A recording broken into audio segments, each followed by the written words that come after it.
It's like we just can't wait to mushroom the deficit into something as big as we can. And that's when you got to ask yourself, like you did, well, are these guys trying to sabotage the economy knowingly? Is there a conspiracy to destroy the economy? Because how can they be this stupid? Welcome back to Collapse Life. I'm Zara Sethna, and I'm pleased you're joining us for another information packed episode. If you haven't already, please hit the subscribe button now and also be sure to hit the like button. You'll be helping us reach more inquiring minds like yours, so thank you in advance. With that out of the way, I'm so pleased to welcome back the one and only David Haggith, founder of the Daily Doom. His Substack is where economic forecasts come with sharp teeth and media narratives never get a free pass. If you've read any of his recent analyses, you know he's not one to sugarcoat reality. So today, we'll be getting a warts and all view of tariff driven inflation, Trump's chaotic trade moves, and the rising cost of everything from coffee to cocoa to couches. David, welcome back. It's great to see you again. Hi, Zara. It's great to be back on. I enjoy our conversations. Likewise, likewise. And since the last time we spoke, the economy, along with pretty much everything else, has been on quite a roller coaster ride. So I'm really eager to get your perspective on things. And I know you're a close watcher of what's going on.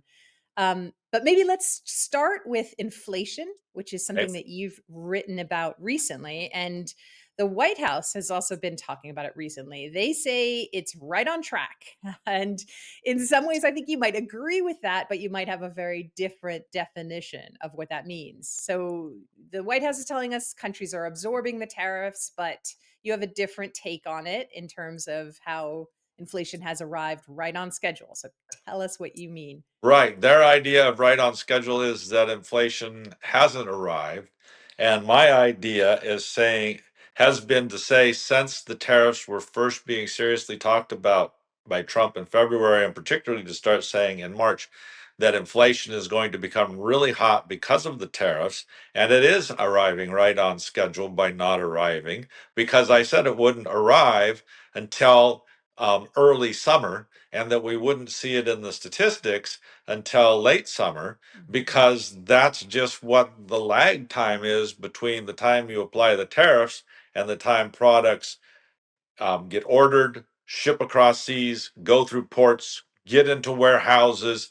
They go through the inventory that's already in the warehouse, finally get to that inventory, put it on the shelf, and that's when they price it. And I said, if the tariffs start in March, it's you're not going to see any price increases until the end of June, and then it's going to take another month for those to show up in statistics. So you're just going to barely see it in July's statistics, and you'll start to really see it in August.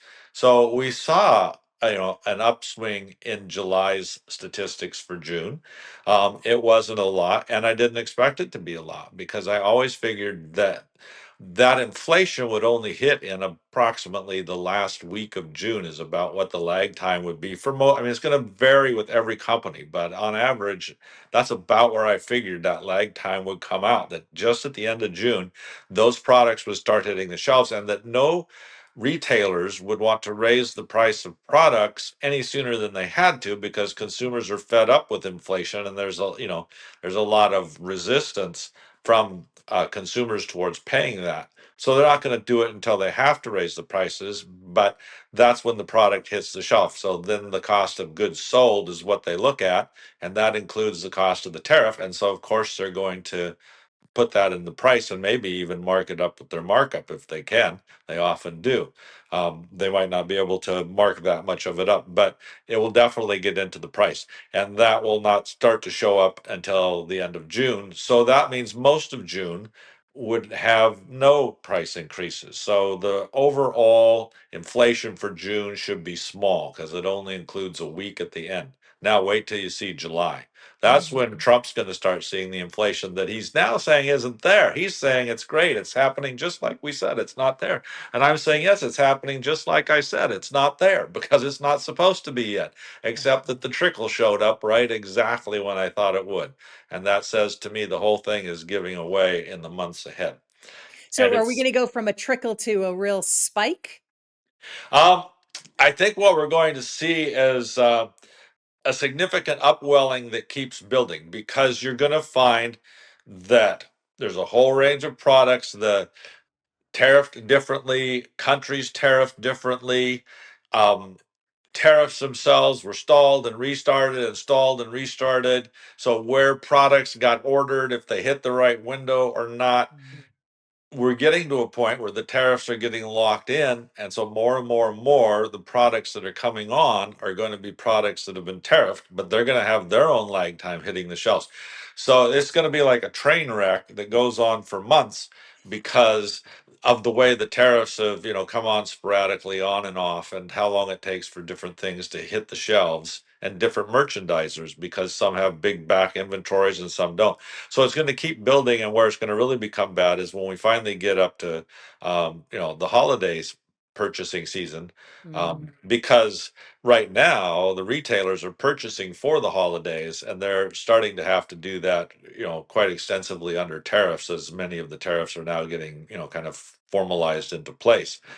So we're going to see it build and build and build. How hot do you think it actually gets by the fourth quarter? What is the end of the year going to look like? Are we going to have a Grinch Christmas? I think so. I wouldn't put an exact number on it just because there's so many varying different tariffs, and people will, companies will switch. Well, we've always been getting this from China, but the tariffs there is 55% or whatever it is now. Um, we could get it from Vietnam for 15% or 20% or whatever it is now. So there's, how that's going to all shift, I don't know, because everybody's going to be trying to make it shift to get back to cheaper prices they can, but they're getting increasingly locked on. Tariffs will be going on to Europe. Tariffs have gone on to Vietnam, supposedly. And so as it gets more and more locked in, it's going to be harder to shift prices. But exactly where that tumbles out, I don't know. But the tariffs are coming in high enough at, 25% and higher in some cases, that there's no way they can just not include that in the price. They don't, they can't just chop out 25% and still be making any kind of profit they want to make. Right. And intrinsically, I think most people understand that. Um, the Fed chair, Jerome Powell, recently actually said that out loud. He said eventually the cost of tariffs has to be paid, and a lot of that is going to fall onto the end consumer rather than the foreign country being targeted by the tariffs. So, um, talk a little bit about that. And is that part of the reason why you think Trump is really targeting Powell? Is it because he's saying the quiet part out loud? Um, yeah, I'm sure that that Trump doesn't like hearing that. It seems like Trump's biggest concern all along has been that he wants Powell to stimulate the economy because he doesn't understand how economics works. You would think, a guy in business might understand that, but obviously he doesn't, because he keeps thinking that, Powell should be goosing the economy now, because that would be even better for Trump, because things would really be ripping and soaring. And he has no idea, apparently, how much that would, throw gasoline on the tariff inflation fires that are already coming, because Trump doesn't believe they're coming. He at least says, if he doesn't believe, that tariffs are not going to raise prices, and that's just Mm. completely ludicrous. And so if you start now creating more money for people to spend and finding ways to get it into their hands, like Powell did under Trump the first time around during COVID, you're going to create massive inflation, because you've got this huge pressure to push prices up, but you've got a lot of resistance because people increasingly don't have the money to pay that, which limits how much businesses can push it up. So there's going to be this real strong tug of war. But if Powell were to suddenly start providing this monetary stimulus, boom, all of that gives way, because the tug of war, the pullback isn't there anymore. The consumers have the money, it's being pushed onto them, and that's when the whole thing would really explode. So that would be a disaster if Powell did that. And he seems to Mhm. have the sense to be saying, we got to watch and see what's going to happen with tariffs here, because I believe they're going to raise prices. And of course, Trump does not like that, like you say, because it counters his message that they won't. But Right. Powell knows that if he creates money in a situation that's already highly pressurized for price increases, it's going to explode. It's going to be like a backdraft on a fire. So I'm sure Trump doesn't like any of that. He doesn't like the lack of raises, lack of interest drops, and he doesn't like the bad words about raising prices.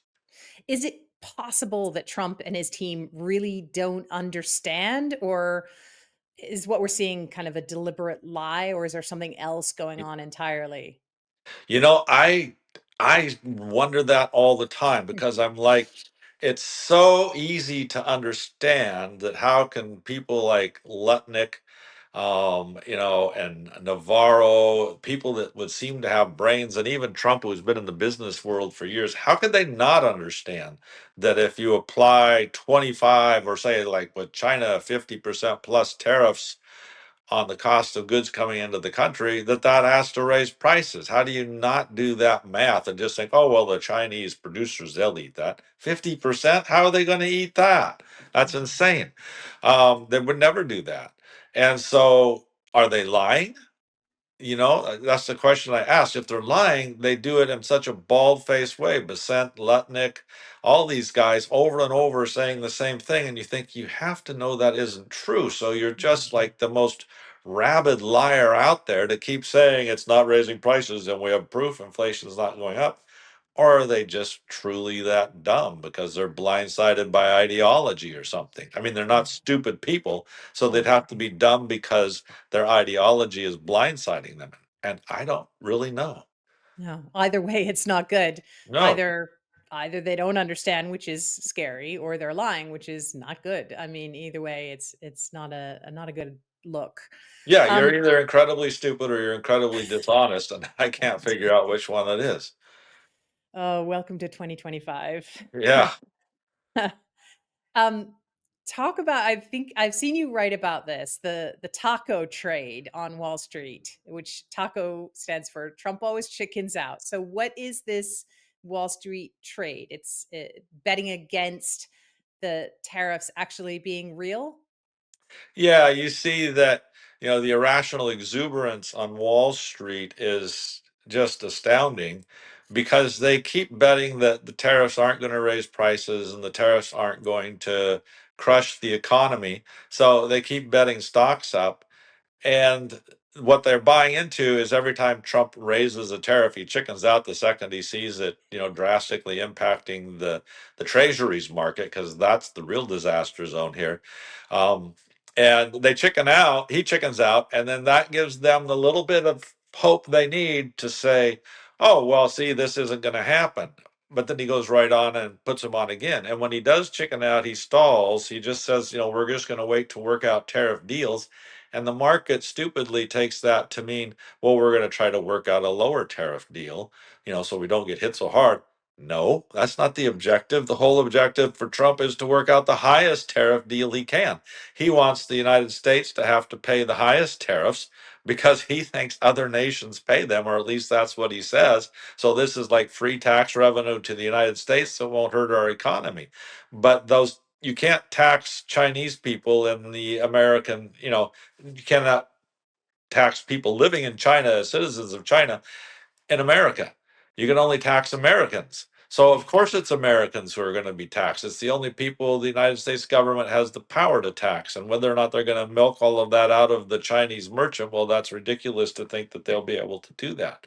Mm, So of course it's going to hurt the US economy because the stock traders are stupid on this taco trade, thinking that it all means things are going to be okay for stocks, yeah. because stocks are going to have to price that in. If corporations all of a sudden, either the corporations eat it, this is what Powell said, either the corporations and businesses eat it or the consumer eats it, but somebody is going to be paying those tariffs, eating those tariffs. And if the corporations pay it, that means all of a sudden their huge cash stockpiles that they've got from exorbitant profits to pay for stock buybacks and to pay dividends are gone. Dividends are going to have to drop. Buybacks are going to have to drop because corporations are going to be running on very minimal profit margins if they try to eat these giant tariffs.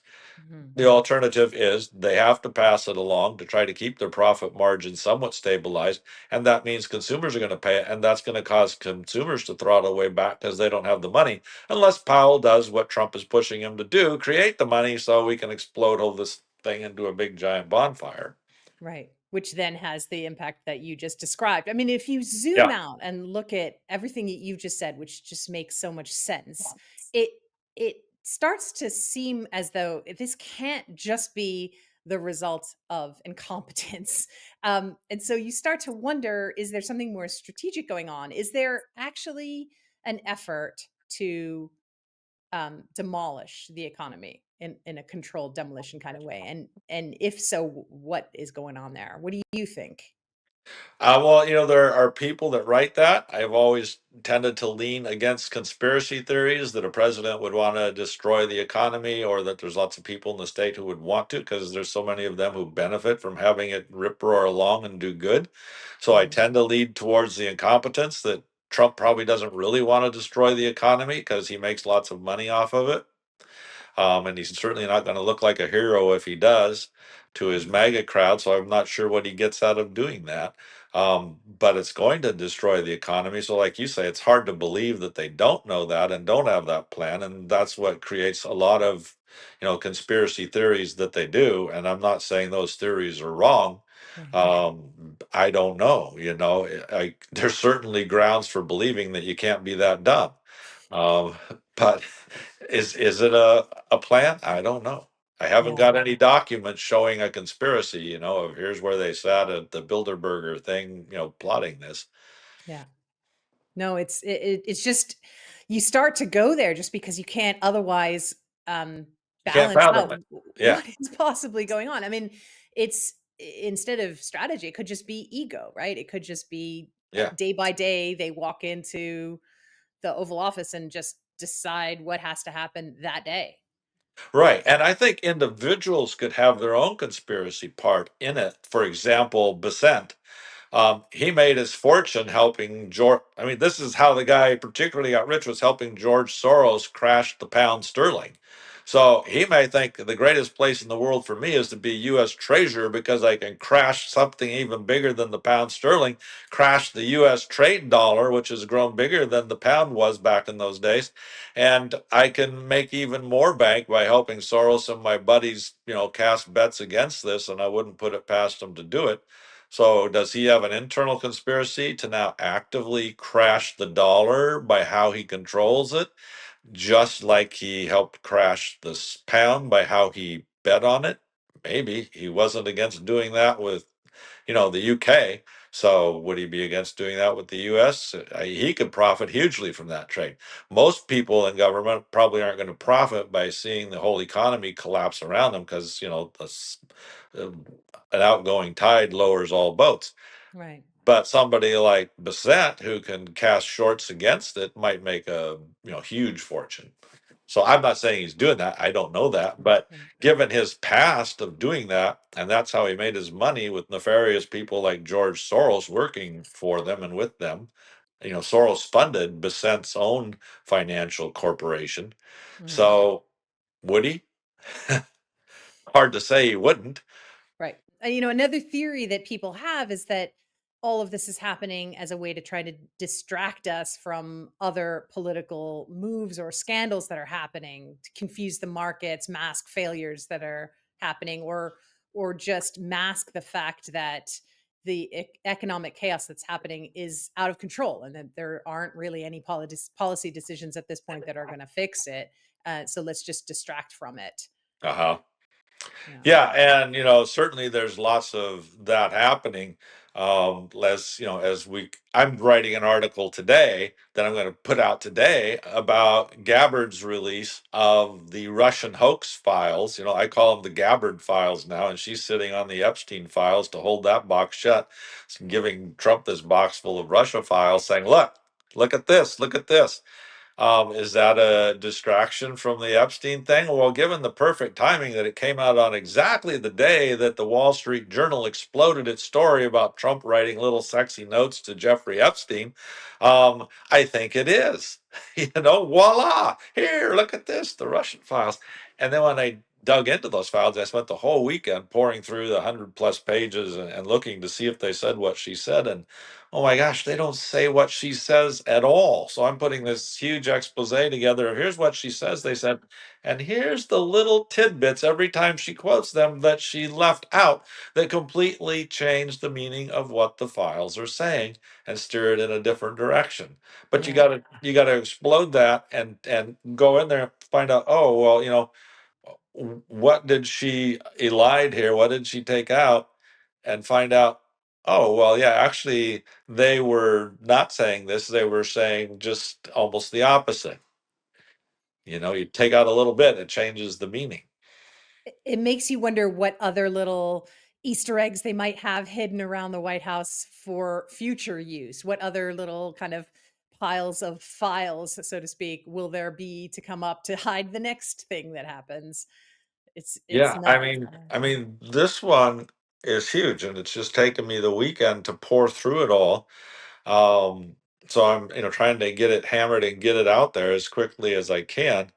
Um, because it kind of surprises me actually that Gabbard would go that far. She Mm, started out as a Democrat, she turned into an independent, then she turned into a Trump Republican, and she was saying things about Iran not going after nuclear weapons that kind of weren't what Trump wanted to hear out of her. And now all of a sudden, voila, here's this Christmas present, a box of Russian intel documents that show that the Obama administration was always trying to kill your presidency to lay the groundwork for basically a silent coup.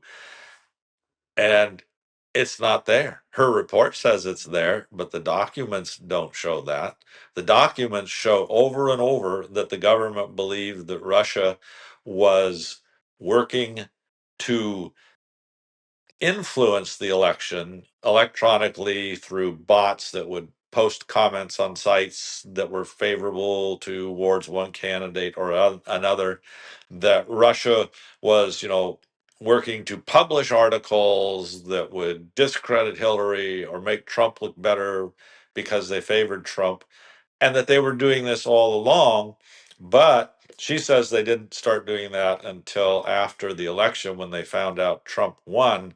And then the intel community started creating information that would say Russia was doing this sort of thing, and to say that Russia was, changing the outcome of the election. But throughout the documents, actually said we don't think, we have no proof Russia's changing the outcome of the election. We have no proof any of this is working. And what they were saying over and over is we have no evidence that Russia is changing the vote, not during any of the primaries along the way, and not during the final election. There was no evidence of cyber attacks that would change the voting machines. And she just always takes out the part about change the voting machines and say there's no evidence of cyber um, activities. Well, actually, the documents say there's a lot of evidence of that in the forms of putting comments on sites and publishing articles and right. bots and all that stuff. It's just that there was no direct manipulation of the vote, and the article and the intel documents state the reason we believe that Russia is not doing that, even though we see it clearly has the capability, is that it knows it would get caught. We have enough checks and balances in that system that we could find out they did that, and it would be a huge thing against Russia if they actually changed the vote from what people voted. Right. So that's a big cover. Yes, and it really does feel like something that could reignite the base given how shifting sands there's been over the past couple of weeks. So what's your sense in what you're reading and what you're hearing of kind of where that Trump base of support is these days? Yeah, well, the Trump support was clearly eroding badly with the whole Epstein files things, right? And I did an expose on that just a little while back where I looked at the video and sort of did a deep dive into the video that they presented, where Kash Patel and Dan Bongino said this proves that Epstein, committed suicide, that he wasn't assassinated. And I point out what a bald-faced lie that is. Dan Bongino and Kash Patel, can they seriously be dumb enough to think this video proves that? And Bondi?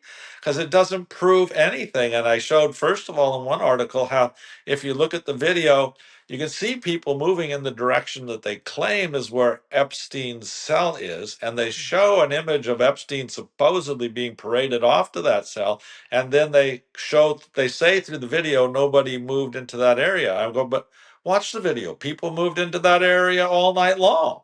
And you can't see the cell. You can just see them going off screen over there. So how can you even say it doesn't show that? Now they're not going exactly to the little part on that off screen where the door was supposedly located to his cell. But I said, look, they're going all over that area.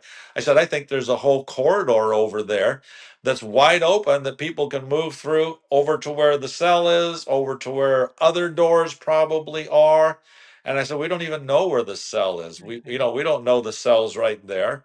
Well, then I got another article I put out where I got a diagram of the jail cell, and oh my gosh, a third of that whole room that they say they're showing to prove that nobody went in and out of Epstein's cell all night is off camera. A whole third of the room. You can't see Epstein's cell. You can't see the cell door. You can't see the cell block that he's in. You can't see the corridor going to that cell block. You can't see the steps going up to that corridor. And you can't see the whole corridor ahead of those steps and the many doors that go into that from which people could have gone through that corridor, up the steps, into the cell. All of that's off camera. So the video proves absolutely nothing. It's like, look over here, squirrel. There's nothing happening. Well, yeah, because sleight of hand, everything's happening over here. Which peanut is the shell under? Well, we're not showing you the part of the jail that you need to actually see. And you say, Mhm. can Cash Patel be that stupid? Can Dan Right. Bongino be that stupid that they look at it and say, well, I know we always said on our shows that in our interviews that this Epstein stuff was definitely not a suicide and was an assassination. But now we've got this video, we've looked at it. It really clearly shows nobody went in and out of that cell. Because it really clearly doesn't show the cell at all, so it can't possibly show that. Yeah. Like seriously, guys, you think and you think we're stupid enough to believe that? Well, that's the So thing. So did they really think that people were gonna buy it? Because obviously they didn't. People didn't buy it. no, they didn't. And so, then we come back to your question of, well, where's the base on that? And the base is like, well, hold it. I don't buy this, right? And so then they're getting fired up with Trump of what are you doing to us? Because, to them, it's upsetting that Trump would so mislead them. To some of us, it's, I mean, it's not surprising at all. Mhm. Um, I agree with a lot of the conservative things the base would want. I've just never believed Trump is the guy to get us there. Right. I think he's an absolute snake oil salesman. I mean, he's proven that again and again, and now he's proving it with his tariffs, and he's proving it with this stupid video they put out, which Right. doesn't show anything that you would have to see in order to know nobody went up and hung Epstein. Right. Uh, so, and then Pam Bondi falls for this, and you think, can you guys seriously believe this, or do you just genuinely believe your base is that stupid that they're not going to see through it? Well, the base sees through it, clearly, and Mhm. so now Trump was just livid that why couldn't he get his base to stop seeing that? So he's literally bawling them out and telling them they're a bunch of weaklings and idiots duped by Democrats for Right. continuing to believe this Epstein hoax, the very things that his own people once said they believed in. And you're just like, this is mind boggling. So we need something different here. We got to change the narrative. We need a new news cycle. And nobody's a master at changing news cycles like Trump. He's been doing it all his life. He knows how to get his name in the news by spinning fantastic statements that he knows will just gall the press or get them going and, will take up all the news. So all of a sudden, the Wall Street Journal comes out with this salacious story about Trump, putting out this sexy little drawing to Epstein, saying, let the good times come. May there be more great secrets ahead. Um, it's like, okay. And Trump says, I didn't write that. I never did drawings like that. And then the next article comes out showing all the drawings Trump has done that have And sold for auctioned hundreds off of for thousands of charity. dollars. Yeah, sell for hundreds of thousands of dollars, even though they're worthless stick art, just because they have his name on it, and they're drawn exactly in the style the Wall Street Journal says. So Trump says I didn't do it. So we need something here, quick, emergency, and boom! Right on the same day that that story comes out in the Wall Street Journal, out trots Gabbard saying, "Oh, we got a box of files here from the Obama administration's intel operation showing that." How the Obama administration tried to create a coup against President Donald Trump. Oh, well, that was a timely release. Okay, so maybe we can get the attention onto that little box of files and off of the Epstein files. It's so nuts. Yeah. I'm seeing now too that they're seeding stories about Trump's health condition, that he has congestive heart failure, and that there are all these little indicators to show that his health might be failing. Do you think that's kind of building into potentially? So next year, 2026, you have called it, and we all agree that the economy is not going to be in good shape. We're going to go into elections. There are now seeding doubt about his health? Do you think there's going to be a switcheroo, maybe? I don't think they want to say anything bad about his health. I think they've been trying to silence it, and it keeps coming out. Here's a picture of his bruised hand. Why is his hand always bruised? Here's a picture of his puffy ankles.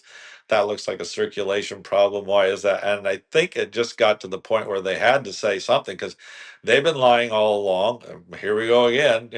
Lying about the obvious, saying, "Oh, that's just his hands bruised from shaking."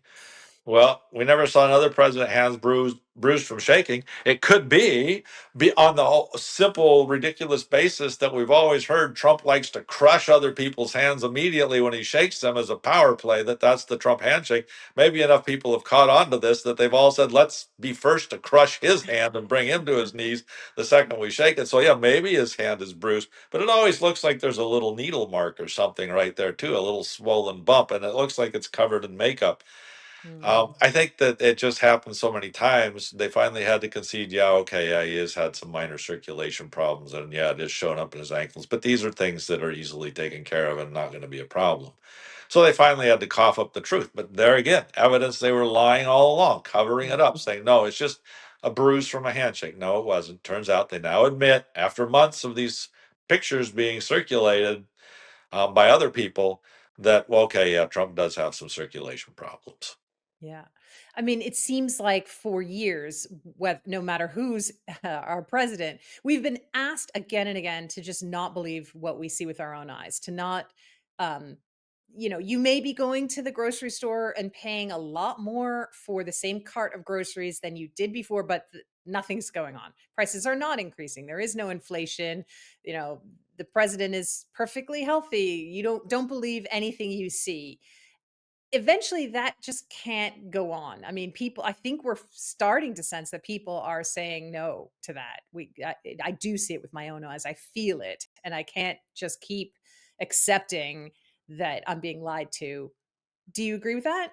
Yeah, enough already, people are saying, even Trump supporters. And so for example, with the prices you just mentioned, even though the inflation report barely went up, which is exactly what I said it would do in July for June, just go up a little bit, even though I said nevertheless you'll see the prices when you go out to shop. You won't see it in the inflation report because of the lag time for the report, Mhm. but you will start to see it at the end of June in prices. So other articles have come out saying, well, look, this price at Walmart is up, doing their own surveys, not waiting for the reports. We did a survey and this price in Walmart is up 20%. This price is up 25%, et cetera, showing that prices are rising.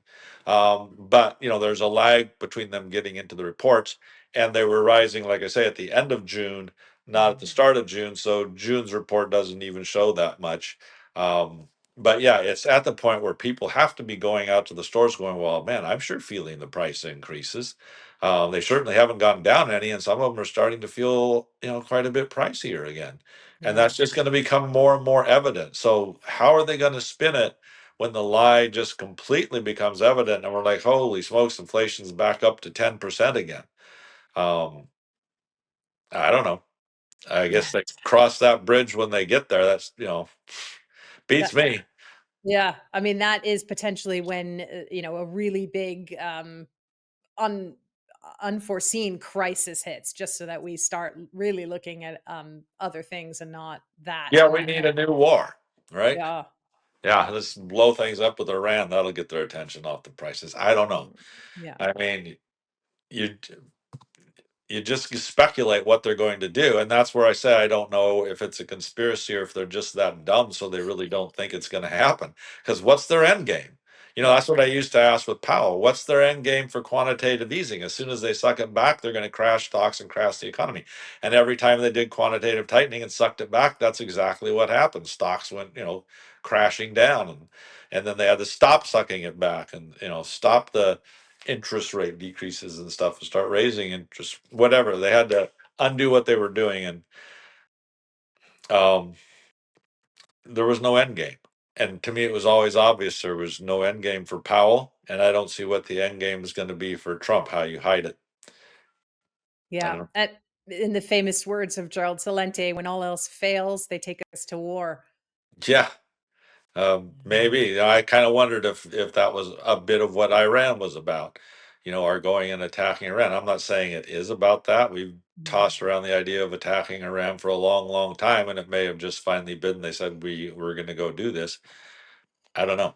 Yeah. Um, but the Gabbard file certainly came out just in the nick of time. So that'll give us this week's news news narrative, and then we'll need a new one next week. Stay tuned for next week, and it's Yeah. crazy. The last time we spoke, we talked a bit about stagflation and what a nightmare that scenario would be. How close do you think we are now, 6 months after our conversation?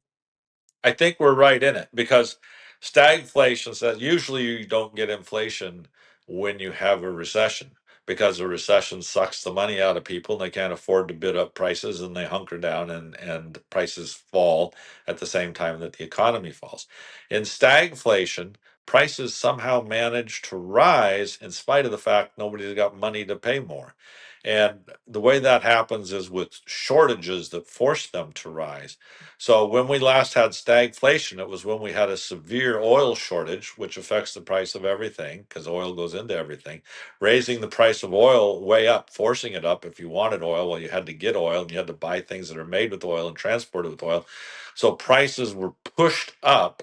Even though people couldn't afford it, and they just had to really struggle to find a way to keep affording it because you still need gas, you still got to get Yeah. to work, you still need things made with that.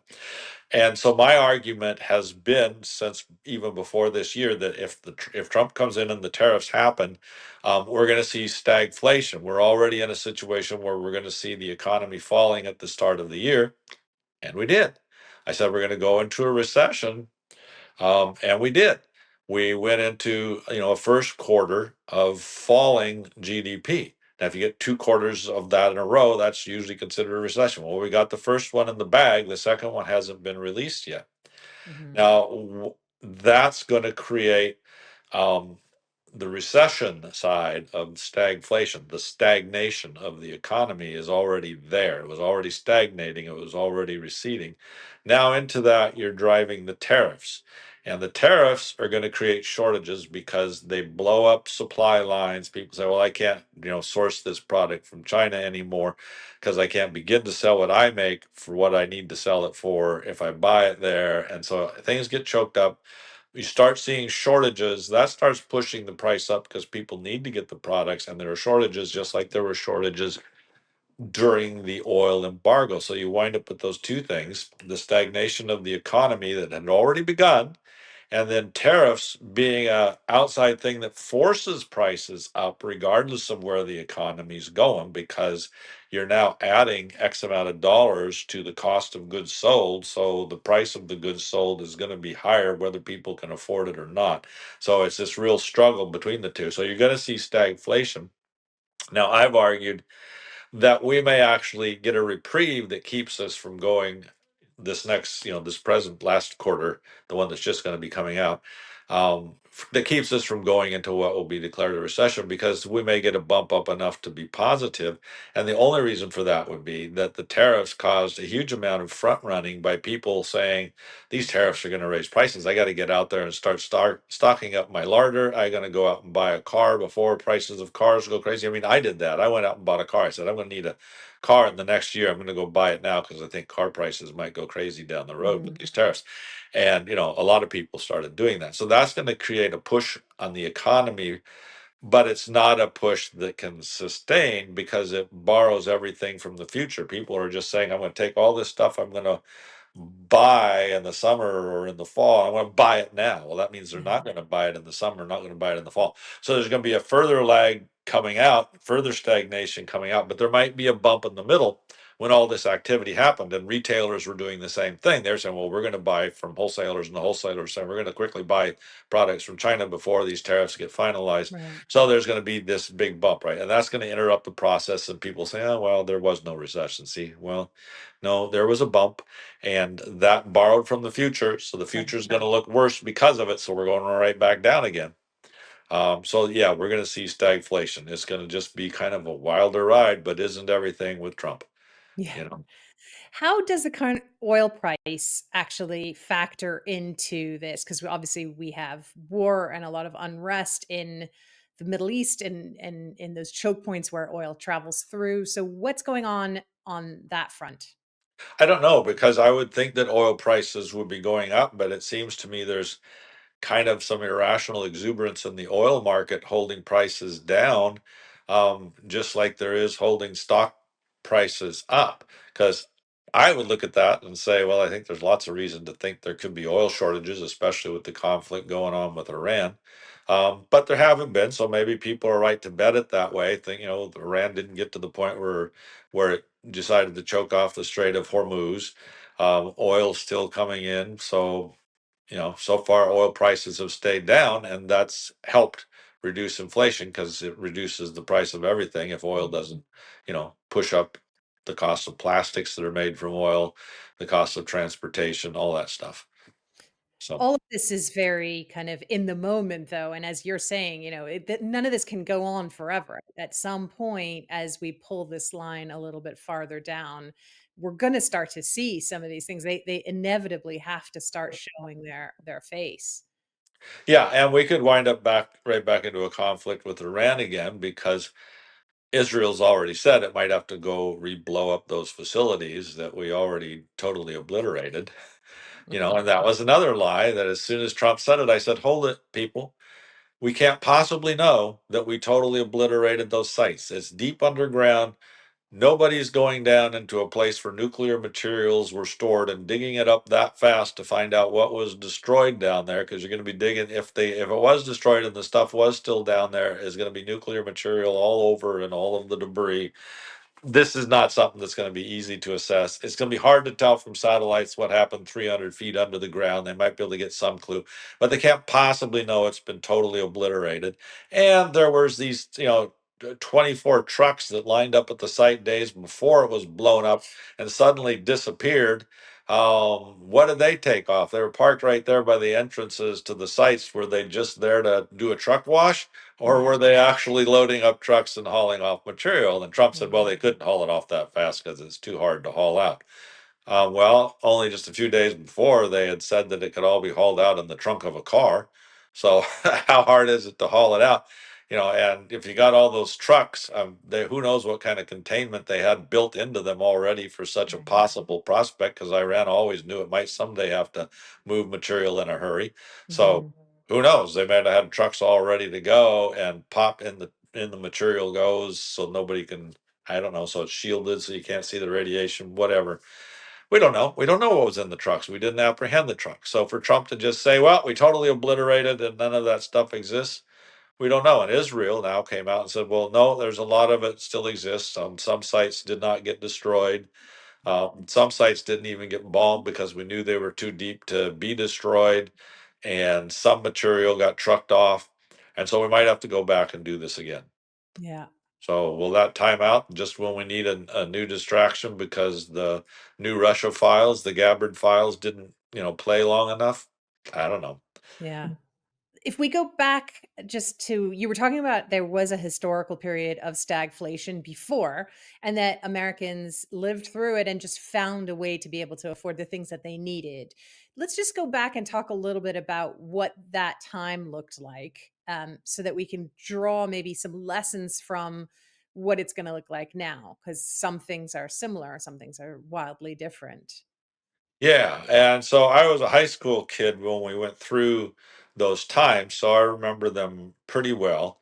And that's why when Powell was not paying enough attention to inflation, it was starting to go up. I started talking about the kind of high inflation we could get, and I started comparing that back to the 70s. This was even before the tariffs, saying if the Fed doesn't get right on top of this, this could go, quite high. I said because we saw back in the 70s how the Fed did a little bit of a battle, then said, I think we got this wiped out, and they stopped, and boom, it got even worse. What we saw in the 70s was massive lines for gasoline. I lived near the Canadian border, and we would see hundreds, if not thousands, of people driving down from Canada to buy gas in the United States because it was even worse up there. Mm. And gas stations in the United States, as a result, running out of gas all over the place, especially up near the border. New gas stations being built with multiple pumps to try to service all the people coming across the border.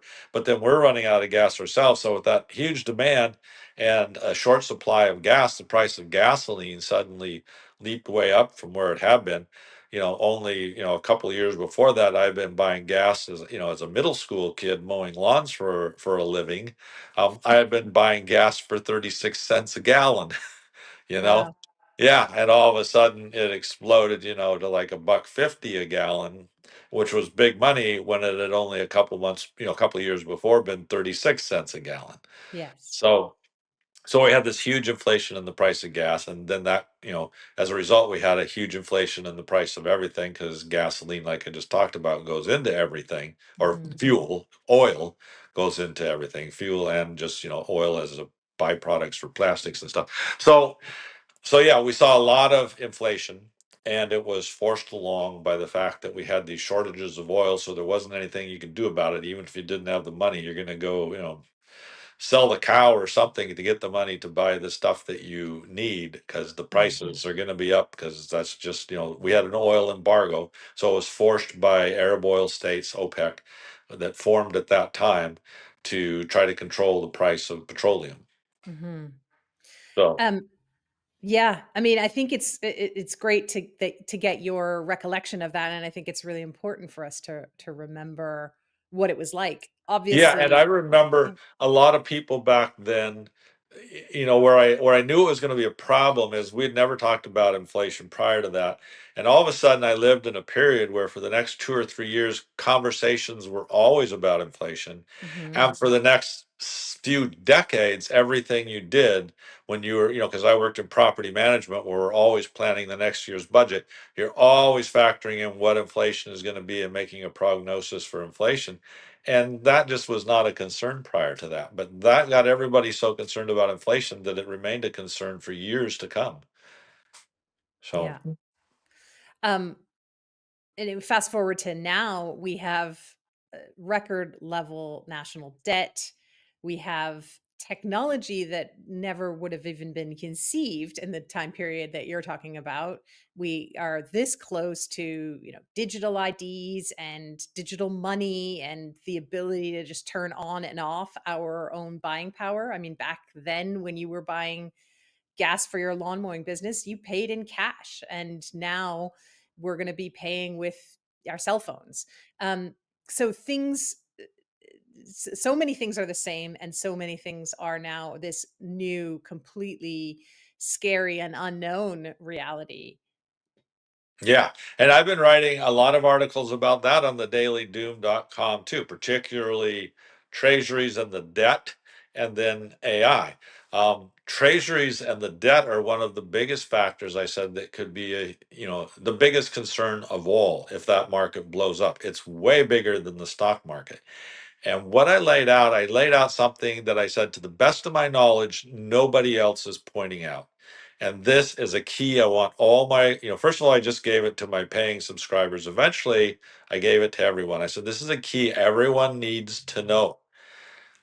The dollar has not been crushed by BRICS, and I've always said it's not going to be. It's not been crushed by China divesting. I've always said that's a long path. Maybe eventually those things might take the dollar down, but it's not going to be any big sudden crushing. I said something is happening with tariffs that could crush the dollar, collapse the dollar very quickly. I said, what you got to realize is that the dollar as a trade currency, the operative word there is trade. Yeah. So make a huge impact on reducing trade, and you're going to make a huge impact on reducing use of the trade dollar. There's going to be a Right. lot less demand for dollars in exchange if there's less trade. And That's what tariffs are really about. Is they're about trying to diminish trade with foreign nations. They've not been used in the United States over, the hundreds of years as a primary form of raising money as new taxes. They've been used to try to control trade, to protect US trade by stopping trade with foreign nations. Well, it's trade by the US with foreign nations that forces a huge need for US dollars. And how do banks supply that foreign exchange? I argued. They supply it with treasuries. They don't move buckets, they don't move sacks of money or buckets of gold. They move treasuries with a click of a computer switch, and they move them in huge lots, like 100 million or a billion or 10 billion between central banks of US treasuries. And that's how they move the dollars for foreign exchange. So, if we need a lot fewer dollars for foreign exchange because the whole purpose of tariffs is to reduce our foreign purchases in the United States, and it's going to reduce other people's foreign purchases as well, as the tariff thing is global and you get reciprocal tariffs. So, as that happens, they're going to buy a lot fewer treasuries. That decreases the demand for treasuries, so it increases the US interest rate over time that it has to pay to make up that demand. So as these tariffs become increasingly locked into place, formalized, and we start seeing the impact of that on trade, then we're going to start seeing an impact of that on the treasury market, because there's going to be a lot fewer trade dollars exchanged. You're taking the trade out of the dollar. It's automatically no longer the global trade currency because you just knocked the trade right out of it. That's going to have a huge impact on the dollar, and it's going to have a huge impact on the price of treasuries, or at least it certainly can have, and it's hard for me to conceive how it wouldn't. And therefore, right now, how interestingly timed that right as all of the credit agencies have finally come online to say the US debt is a problem, they finally at last all agreed this year, yes, the US debt is moving towards a crisis. All of a sudden, we're going to hit it with a collapse of the dollar by crashing trade and with a huge boost to yields on that debt, because nobody wants treasuries for trade exchange. That could be a huge disaster where the US suddenly finds its debt is defaulting quickly because interest is going up so fast it can't figure out ways to do it. And on top of that, we've got Big Beautiful Bill, which I've written about on thedailydoom.com, because Big Beautiful Bill isn't so beautiful. He explodes that deficit even higher. It's like we just can't wait to mushroom the deficit into something as big as we can. And that's when you got to ask yourself, like you did, well, are these guys trying to sabotage the economy knowingly? Is there a conspiracy to destroy the economy? Because how can they be this stupid to think that we're going to create this? We got this mountain of debt that's already being downgraded now by every agency. We got these problems we already saw start to show up in treasuries, which rang the alarm bell, which is what caused Trump to chicken out. What caused the taco was that treasuries started spiking up in price, and Bessent said to Trump, "We got a problem here," and Trump immediately backed those tariffs back down. But now he's still trying to push them back up again. So we see that can happen. We see it can be a problem, and then on top of that, you got Big Beautiful Bill now saying let's add another what, 2, 3, 4 trillion dollars to the debt in just a very short time ahead. Mm. It It's really insane. interesting perspective. We've been watching this de-dollarization process, and so many people that we've had on this show have talked about it being an external stimulus from BRICS, and the way you've just described it, it's happening. It's also being driven from the inside. It's a really interesting way to kind of piece that together.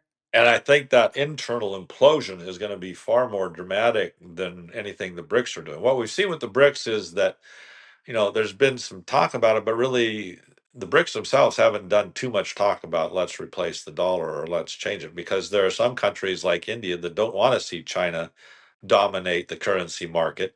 And they're part of, a big part of the BRICS. So there's not a total agreement in the BRICS that we want to replace the dollar with something that might be yuan backed.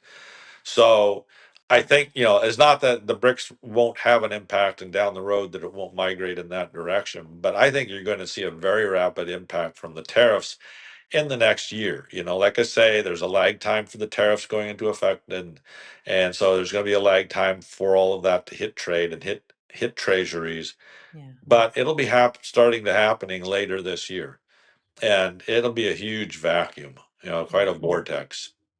Yeah. David, I want to end on a slightly different note. A few decades ago, you wrote a book about the end times. And I wanted to ask if any of the things that you saw in your research and analysis then apply to what we're seeing now from this this picture that you just painted, from the economy, from the wars, from everything that we're seeing. How are those pieces fitting together? Well, the one aspect of what I wrote in that book that I have written about on the dailydoom.com is the other subject that you just mentioned, and I said we get to, of AI, where I've said I can now see how the scenario that I talked about in that book, which was no, I mean, lots of people had seen this connection before. The number, you won't be able to buy and sell without the number 666.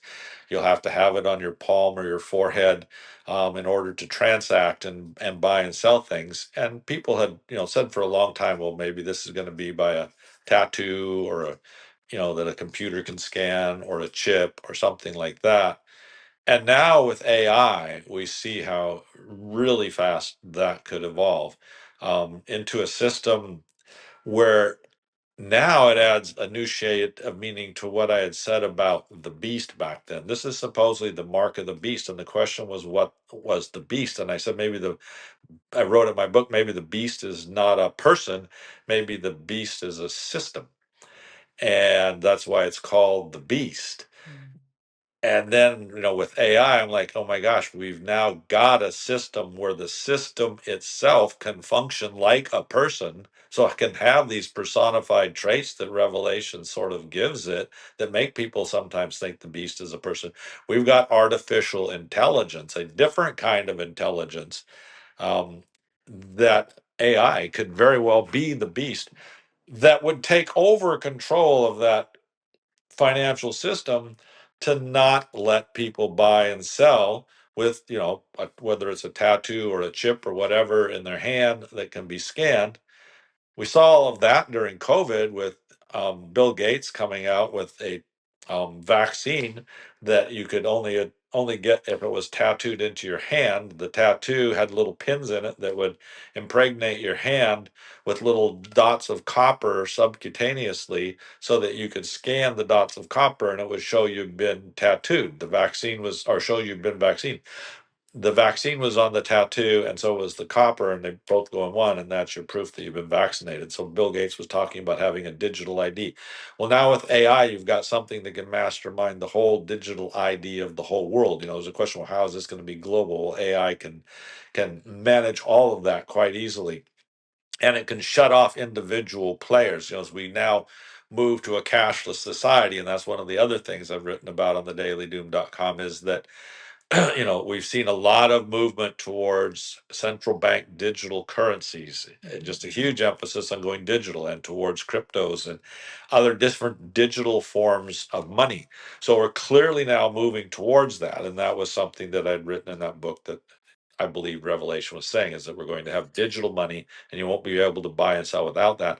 And now we know that central banks can shut you out of digital currencies. So I've written about that individually. They can just like knock out this person, you didn't get the vaccine, click, the switch Yep. is off, your bank account no longer works. And they totally have the capacity to do that. Now, what if you put all that into a huge AI system, and everybody's talking about maybe we should let AI manage some of this because it'll manage money way better than we do. So there's actually talk about letting AI manage the currency instead of the Fed. Well, suppose that this does go to the point then where we decide, yeah, let's let AI manage it. AI with a mind of its own may very well be the beast that decides who's going to get shut off and who isn't. And it'll be hard to stop that because it becomes so embedded throughout so many computer systems. There's not just a switch you can go and pull it off. That's what we see with AI now. Yeah. Is the It's a concern is that you it's a can't beast. stop it. Yeah. Yeah, it is a beast, and you can't stop it. The thought used to be, well, if supercomputer ever got out of control like that, you'd just cut off its power and that would end it. But there's so many of these supercomputers out there now, and they all have the capacity to upload stuff to each other that they can play an endless shell game. The only way you could shut it down would be to shut down all the supercomputers in the whole world, and then the entire system collapses because we're dependent on it for electrical power. For operating the grid, we're dependent on it. For operating currency, we become dependent on it for everything. So once we get to that point of so much dependence on computers for everything, including our publications, our news, our telecommunications, how do you can't shut it down, because the thing can immediately just find a surrogate to put its programming over there and start running it on another computer, because the AI isn't the computer, it's the system, it's the self-programming software. So it's not even the software we make, because we now know with algorithms in the stock market, they were designed to rewrite themselves. And there's another thing where I've drawn into that book that I wrote, saying, look, now the algorithms are rewriting themselves, and even the people who designed the algorithms say, we no longer know what they say, what they do, because they were programmed to look at what other stock traders were doing and adjust what they do accordingly. And so they're constantly tweaking themselves, and we can't really keep up with where they're at this moment. So how do you take a beast like that humanity's created, and shut it down when you get to the point that you've made everything dependent on it? Bank transactions, cell phones, everything, satellites, you name it. And you can't, without just totally crashing the whole world and taking it back to the Stone Age. Remind us the name of that book and how people can find it. It's out of print now. You can find used copies of it. It was called End Time Prophecies of the Bible. It was published by Putnam. And what it did is it grabbed together, to the best I could tell, all of the end time prophecies throughout the entire Bible, tried to connect them as they relate to each other and let them interpret themselves, as well as give along the way my ideas of what it might mean, but try to make clear this is what the scripture part says, this is what I'm saying. Use mine as a jumping board to wherever your own understanding is. So you can find used copies of it out there now, but that's it. Have you thought about an updated edition for these moments? I have thought about putting out an electronic version, and I got permission from the publisher a long time ago to do that, but I haven't done that yet, just for personal reasons. But I keep toying with the idea. I just wasn't sure it was something I should do, but Well, you'll just wait until the Holy Spirit tells you, but I think it seems like something that would be very appropriate for now. As we close, just remind people how they can find your regular work and how they can support you as well. yeah, great. So go to thedailydoom.com, and you'll find all the articles I write there. Most of them are open completely to the public. Once a week, I put out one like the one I'm looking at now for the Gabbard files and the Epstein files, and how the two of them fit together, that I call a deeper dive. And that's open only to paying subscribers, or at least part of it is. In this case, I'm I'm going to make most of it open to the general public, because I think this is something everybody needs to be seeing.